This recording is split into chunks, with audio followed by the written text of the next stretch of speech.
Guy, let's go to the sound and listen to Donald Trump midday today. This was just a couple hours ago. He took to the podium. It was the first time anybody had heard from him since the debate last night. And when he answered that question, he said it a little differently today. Listen. Of course, I would accept a clear election result, but I would also reserve my right to contest or file a legal challenge in the case of a questionable result. Right? And always I will follow and abide by all of the rules and traditions of all of the many candidates who have come before me. Always. Guy, how does that clarification sit with you?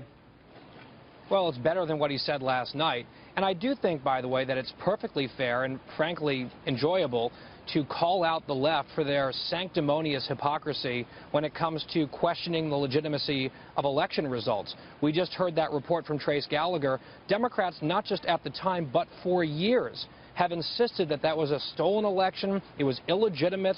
Hillary Clinton has indulged in this personally herself on multiple occasions, when the fact of the matter is that Bush won Florida in 2000. There was no question about it.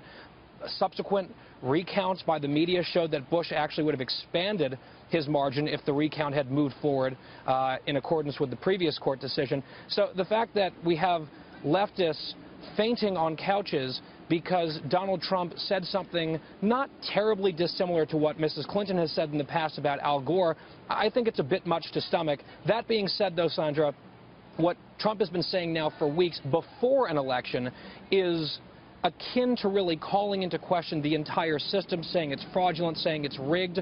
That is very unhealthy. It is baseless. It's wild speculation. And I think that he does himself and the country a disservice by doing so. And it seems like it's an excuse in advance for a loss that he's expecting in November.